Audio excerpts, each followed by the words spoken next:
por la señal de la Santa Cruz de nuestros enemigos, miramos, Señor Dios nuestro, en el nombre del Padre, del Hijo y del Espíritu Santo. Amén. Señor mío y Dios mío, creo firmemente que estás aquí, que me ves, que me oyes. Te adoro con profunda reverencia. Te pido perdón de mis pecados y gracia para hacer con fruto este rato de oración. Madre mía Inmaculada, San José, mi Padre y Señor, Ángel de mi guarda, interceded por mí.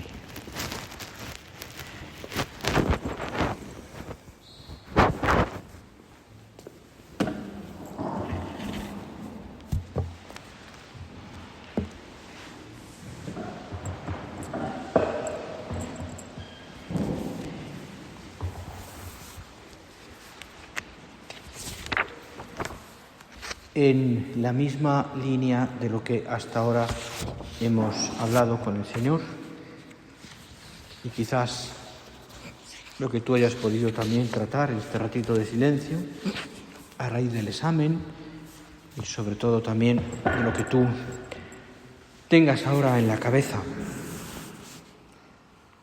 sentimientos y intenciones, preocupaciones pequeñas o grandes, familiares, profesionales, no sé. Eso es lo que sale en la oración. Eso es de lo que hablamos con el Señor, de nuestra propia vida, no otra cosa.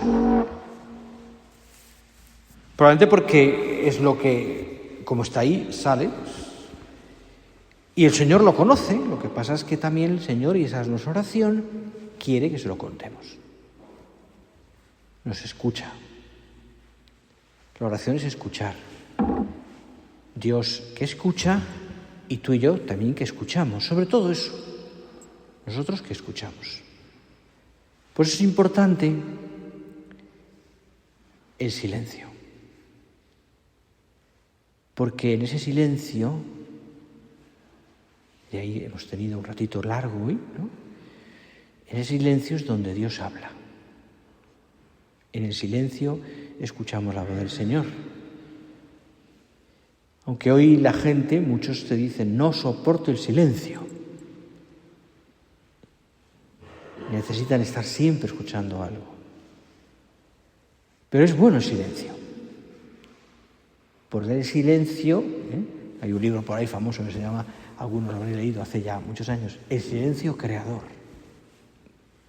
Creo que el autor es don Federico del Cló, si no me equivoco.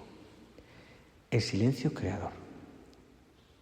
En la noche hay un texto precioso, ¿no? En uno de los antífona de entrada, una de las misas de los días de Navidad, que empieza más o menos, que es creo que es del libro de la sabiduría. En el silencio de la noche vino tu palabra. Y en medio del silencio de aquella noche vino tu palabra. Dios nació en el silencio de la noche de Navidad. Cristo muere en el silencio de la tarde de la pasión, cuando todo se serena. Ahí está el Señor. Cristo resucita en el silencio de la noche de la resurrección. Y Dios habla en tu alma en el silencio de tu oración. De ahí que necesitemos ese silencio, donde descubrimos al Dios que nos habla y sobre todo al Dios, este es el tema, que nos habla como lo que es nuestro Padre. Nuestro Padre. Una de las consecuencias más admirables, diría yo, de la encarnación y del nacimiento del Señor es nuestra filiación divina. Somos hijos de Dios. Y somos hijos de Dios por adopción, porque el hijo natural es el Señor, es Cristo. Hijos, dice la liturgia, dice la teología, en el Hijo con mayúscula. Hijos en el Hijo. Y en esa noche de la Navidad, en esa noche del silencio de la Navidad, donde solamente el único ruido que se oye es el lloro de un niño recién nacido, ahí es, en aquella noche es donde dice San Juan, verbum caro factum es. El verbo se hizo carne. Algo que contemplaremos durante estos días de Adviento. Algo para lo que nos prepararemos también. A esa teofanía o epifanía, ¿no? del Dios que viene a nosotros. Qué difícil es entenderlo, ¿no? Porque es un misterio. El misterio de la encarnación es un misterio fantástico, misterio de la unidad hipostática, en fin, no entro en teologías, pero es un misterio que al que los hombres nos asombraremos, yo creo, en el cielo, porque entenderemos un poquito más lo que significa que Dios se haya hecho hombre, que Dios se haya bajado, que Dios, que es todo, haya querido hacerse carne.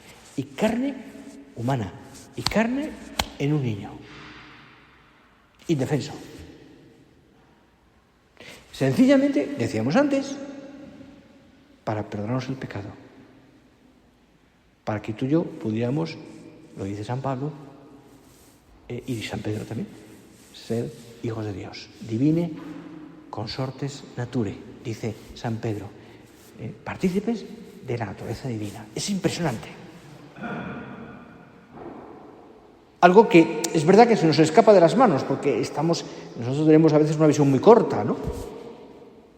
Nos quedamos a veces como en lo más, perdonar la palabra, rastrero, ¿no? Al nivel y es verdad que es nuestra vida. Pisamos suelo, estamos en las cosas del mundo, nos importan las cosas de cada día, es verdad. Y tiene que ser así. Pero en ese mundo en el que estamos, que amamos, porque es nuestra vida, tú y yo no podemos dejar de mirar al cielo y trascender. Porque somos partícipes de la naturaleza divina, nada más y nada menos. De ahí la dignidad de cada hombre y mujer, cada hombre y mujer. La dignidad. Cuando mires a tu mujer, a tus hijos, con el cariño que les miras, no te olvides que son hijos de Dios y que son partícipes de esa naturaleza divina también.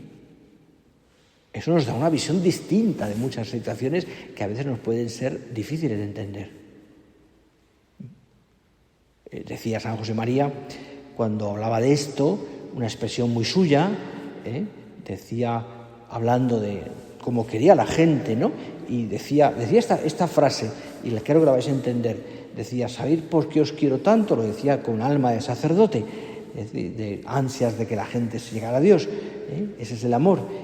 Decía, porque veo bullir en vosotros la sangre de Cristo. Es un término impresionante. Es decir, veo en vosotros a Cristo, con un término muy además, muy adecuado, bullir. Tiene mucha fuerza esa palabra. En vosotros la sangre de Cristo. Es decir, veo en vosotros la dignidad de hijos de Dios, salvados por el Verbo encarnado, redimidos por la sangre de Cristo, salvados por la encarnación. Por eso no podemos mirar a nadie con desprecio. No. No podemos hablar mal de nadie. Podemos, evidentemente, contrastar o quizás diría como combatir una serie de cosas que son mentiras, que son falsas o que atacan a Dios, por supuesto, pero a las personas no. Porque son hijos de Dios, como tú y como yo. Esa persona que te cae mal, esa persona que te parece tan difícil, hijos de Dios. Quizás no esté de acuerdo con él, quizás tenga que combatir lo que dice, quizás que defenderme, por supuesto, pero las personas no. Me he ido del tema, pero es una consecuencia importante esta de la filiación divina, el respeto a los demás, el respeto a las almas, porque son hijos de Dios, como tú y como yo. Bueno, pues esto nos lleva, como te digo, a tratar a Dios como Padre. Con un hijo de Dios, decía San José María en Forja, no tiene ni miedo a la vida ni miedo a la muerte. Porque el fundamento de su vida espiritual es el sentido de la filiación divina. Dios es mi Padre, piensa. Dios es mi Padre, piensa. Y es el y es el autor de todo bien. Es toda la bondad. Pero tú y yo, se pregunta, ¿de verdad vivimos, actuamos como hijos de Dios? Esa es la pregunta que tendríamos que hacernos delante de nuestro Señor. También tú y yo, en este retiro, tú y yo, ¿de verdad actúo, me siento como un hijo de Dios? Piensa un poco de cara a lo que vamos a vivir, el Adviento, la Navidad, hijos de Dios.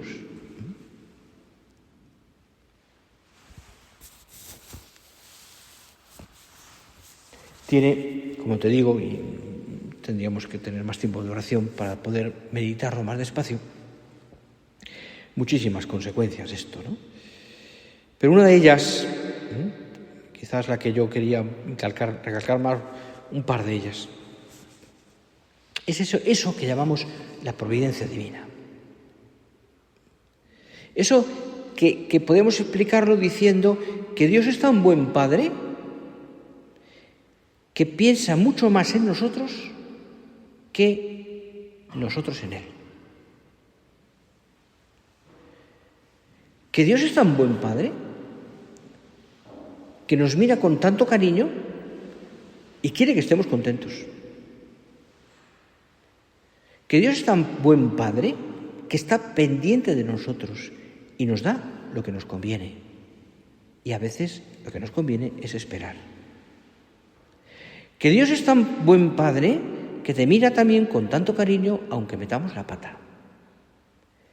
Y que por tanto todo cae en el ámbito de esa providencia de Dios, del Dios que nos quiere, del Dios que nos perdona, del Dios que nos comprende. Todas las cosas, dice San Pablo, concurren al bien de los que le aman. O como decía San José María, omnia in bonum, todo es para bien, todo. Por tanto, yo tengo que aprender a abandonarme en esa providencia de Dios, que significa la serena entrega a la voluntad de Dios. Esto que me pasa, o esto que Dios me pide, es su voluntad. Quizás permisiva, o quizás porque lo quiere, pero es su voluntad. Y me toca a mí, abandonarme en eso. El tema del abandono es muy interesante, pero no es el caso ahora. Pero abandonarme en el Señor. ¿Cuántas veces eso nos dará paz, serenidad, tranquilidad, etcétera? Y la segunda, y acabo ya, que se me va la hora, la segunda es el optimismo.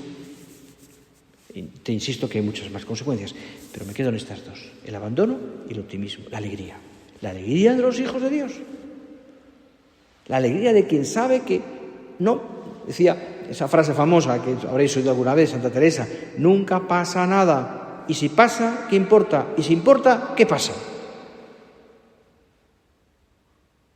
En ese mundo todo tiene arreglo. No voy a perder la paz, ni el optimismo, ni la alegría por nada. Estaré preocupado, poder llorar, poder pasarlo mal un momento, pero de fondo, de corazón, yo, hijo de Dios, que confío en el Señor, no voy a perder la paz. Entre otras cosas, porque la necesito. Y también porque tengo que darla a los demás, especialmente en mi casa. Y eso tiene que notar, que en esa casa vive un hijo de Dios. Un hijo de Dios. Tiene, como te digo, muchas más consecuencias.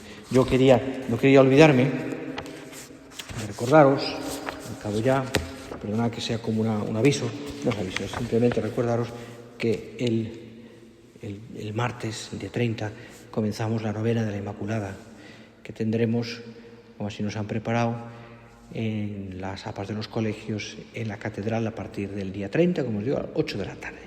Que tendréis la suerte o la desgracia de que la predico yo.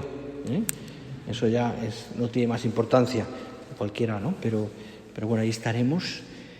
Os animo a que hacen un esfuerzo, a ir con vuestros hijos, si podéis, con la gente que podáis, amigos. Es un buen momento. Vamos a honrar a la Virgen también a través de ese pequeño esfuerzo de ir también allí. Vamos a pedirle a María Santísima, preparándonos también para la Novena Inmaculada, que sepamos vivir como ella, también como buenos hijos de tan buen Padre.